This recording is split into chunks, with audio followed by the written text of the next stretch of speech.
medyo gusto ko naman matiwasay na buhay na walang love team na muna. Kaya mo na ako. Kuya, wala. Bakit? Wala ako na ano ko yun? Ano? Ayaw na.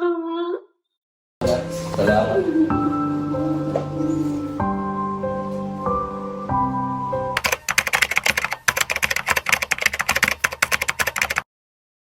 So yan guys, good morning, good afternoon, and good evening muli sa inyo lahat. Ito muli ang inyong lingkod, Batang LU. Nagbabalik para sa isa na naman pong reaction. At ito ngayon, pag-uusapan natin guys, regarding naman po sa Mel Brad po, dahil si J. Brad guys ay talagang formal nang nagpaalam kay Melka na ayaw na daw niya ng love team at magpo-focus na lang daw siya muna sa kanyang pag-aaral dahil magka-college na nga ito, And ang duda ay baka nasaktan siya sa mga sinabi ng nanay ni ni Melka nung nakaraan na ito ay medyo okay naman pero medyo madiin talaga yung pagkakasabi ng kanyang nanay. So samahan natin guys at bigyan po natin ng reaction dito, Samahan po ninyo ako. So tara.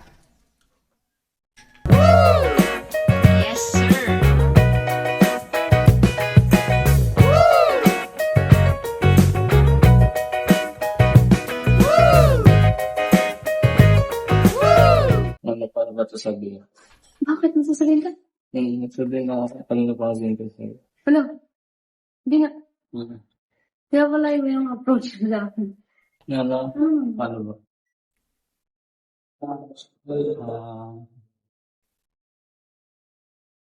Nasabihin ako sa'yo sana. Diba? Ano ba sabihin? Nagulat pati ako. Akala ko wala. Hindi kinakabahan. Kinakabahan si Melka. Ano? Mag-iulit na. Di tawag ko. Parang gusto na umalis sa love team na ito. Sa network. Naku. Seryoso. Hindi nga. Kaya nandito ako. Parang ayoko na ng love team ng Melbrad. Ala. Anyari sa'yo? Bigyan lang ko eh. Medyo may isip lang. Ano lang gusto mo? Kasi Meron ka din sa hindi. Wala man. Ang gusto na umalis ako. Nagsabi na rin ako kay Kuya. Nakita rin ako kay Kuya Rob na ayaw na mag-love team. Parang alis na ako sa iwalay na muna tayo. Naku. Love team natin. Nakapagpaalam na pala guys kay Kalinga Prab. Kaya hinintay kita dito para masabi ko sa personal na i-off na natin tong love team na itong Melbrad. Paalam na rin ako kay Kuya Rob. Naku. Hindi nga, totoo kayo. Iwan ko dyan. Ito nga, Ano maisip mo? ano lang kayo problema?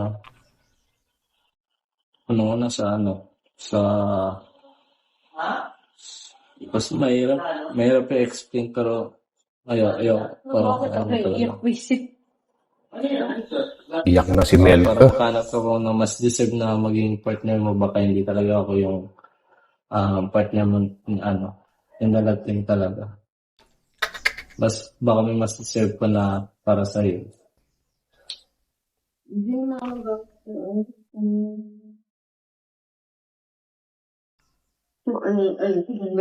hindi naman mas sa'yo na nakalat dun kasi maragahan okay na. Hindi, seryoso. Oo nga, seryoso kasi kilala mo naman ako pag seryoso sa hindi. Pag seryoso ko, hindi talaga ako nasabi talaga akong diretso. Hindi ko alam sa seryoso. Pasensya na, Melks, ha? Hindi ko alam. Hindi naman. Kawawa naman si Melka. Wala na akong ginagawa sa'yo. Diba? Hindi nga. Naku, Anong oras na pa ito? Baka iwan na ako ng ban. Hindi ko na alam bakit ganun. Nandito lang talaga ako parang nagpaalam siya kasi anong oras na kanina pa itang hinihintay. Baka iwan na ako ng ban. Wala nang love team Max kasi para mas matutukang matulungan ni Kuya. Ano yun, baka nasaktan ka lang dun sa sinabi ni nanay nung nakaraan. grabe. Hindi naman. Well guys, balikan natin saglit yung mga sinabi ng nanay ni Melka kay J. Brad nung nakaraan at ito nga ba ay talagang naka-apekto kay J. Brad kaya ito ay tuluyan ng umaayaw at umaatras na sa kanilang love team. So panoorin natin guys. Pero ang akin kasi dito ay, halimbawa, mabuti kung hindi na.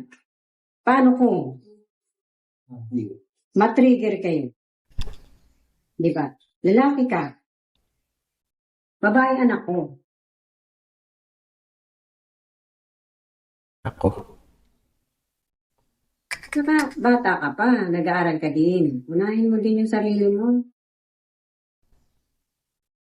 Sipin mo may mga magulang ka din na naghihintay, umaasa, na isang araw, si Jibrad ay isa na rin engineer o anong pa man, etc. Huwag mo naman ipagkait sa magulang, lalaki kapatid. Pero nakaimil ka din yan. Makulit ito, batokan ko din to. Ilang taon ka na? Mag-20 po na yun. Oh.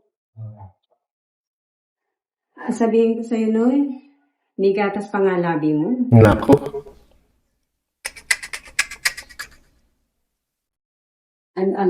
Alis ako.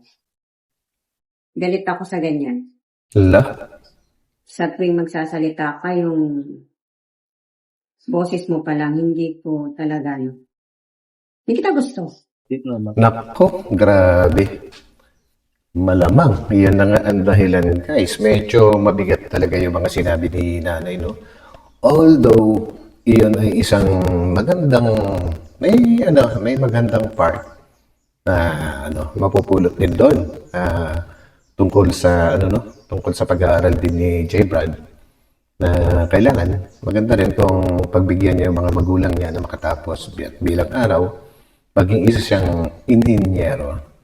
Yun nga lang talaga guys, medyo mabigat lang yung pagkakabitaw siguro ng salita and sa tingin ko lang ay ginawa ng nanay ni Melka ito para proteksyonan din yung kanyang anak po dahil alam naman po natin lahat na parehong bulag yung mga magulang ni Melka at wala silang sapat na kakayahan para subaybayan ang kanilang anak ko mga nangyayari sa kanya dahil hindi nga po sila nakakakita kaya yung mga ganitong pagkakataon na lang siguro ang nakita nila para maibulalas ang kanilang saloobin.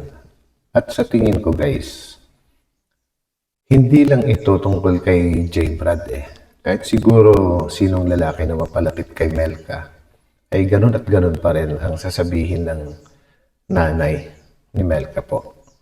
Gawa ng gustong-gusto po nilang makatapos sa pag-aaral si Melka dahil natatakot nga sila na baka matrigger nga daw may mangyaring hindi maganda at makasira sa kanyang pag-aaral. Alam ko, maraming nasaktan dito sa mga sinabi ni nanay. Pero marami ring nakaunawa bilang isang magulang. So yun, ang lang dito is yung talagang madiin ang kanyang pagkakasabi. Although, meron siyang sariling kagustuhan. Yun ang kanyang tanging alam na pamamaraan guys para maiwas sila sa tukso na pwedeng mangyari. Yan lang guys and subukan po nating intindihin ang mga magulang ni Melka bilang mga bulag. Yan na lang guys. So ituloy po natin kung yun ba talaga ang naging dahilan ng pag-ayaw ni J. Brad today. Baka dinamdam mo yun. Kasi sa akin, sa akin, kahit nagulat ako. Kawawa naman si Melka. Hindi ko alam kung ano sasabihin. Hindi ko na pati na-stress na talaga ako sa buhay ko. Wala? Pero sa family pa, kaya medyo gusto ko na muna matiwasay na buhay na walang love team na muna. Mhm. Ginawa ko naman best ko sa love team. Pinawin kita more than love team ng eh siguro naiiyak. Teka guys, nakita niyo yun? Parang merong split second na parang ngumiti si J. Brad. Seryoso ba, J. Brad? Sige na, Max. Mauna na ako. Di mo naman lahat pinapalaga ng binigay ko. Wala? Kaya, sige, Max, mauna na ako. At mayawan na ako ng Kaya mauna na ako. Wala. Oh, kawawa naman si Melka guys. Ano ko yun? Wala. Ano? Ayaw na. Ano ba yan? Salamat.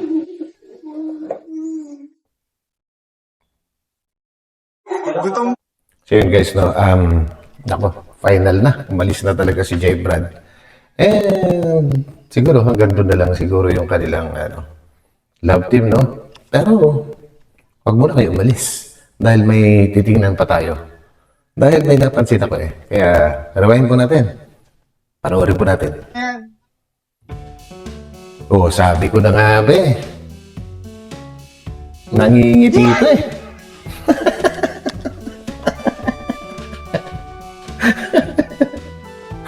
Grabe. Max, mauna ka dito, Max. Salamat.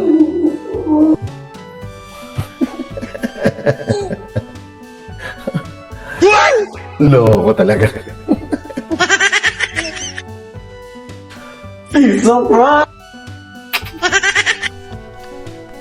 Mapapakamot ka talaga sa ulo guys eh. Ayun, prank na. Sabi ko na nga be eh. Ay, nako. Pero seryoso ha. Kumbaga, napakagaling umarte ni J. Brad dito. Kaya palakpakan pa natin guys. Kawawa nga lang talaga si Melka. Hoy, kayo ha. J. Brad, ay nako. Paano pag may nangyari kay Melka sa ginawa ninyo? Hindi nyo ba alam na may sakit yan? Nako, mananagot kayo sa magulang niya at kay Kalinga Prab kapag may nangyari sa prank ninyo na yan. Anyways, guys, kumbaga, it's very entertaining. Pero talagang nagalingan ako kay J. Brad dito. And syempre, sa kanilang director na si Kalingap Ian. Yan. Siya na kasi yung parang nagmamanage dito sa second channel po ni Kalingap Rab na Rab Matubang Vlogs. So yan guys. So, hindi naman pala totoo. Ay, grabe kayo. So, yun. At ito muli ang inyong lingkod, Batang Elyu. Magkita-kit tayo ulit guys sa aking susunod na upload. Comment nyo na rin po dyan ang inyong sariling opinion kung ito ba ay tama ang ginawa nila o mali. So, bye-bye po muna pansamantala. Bye-bye.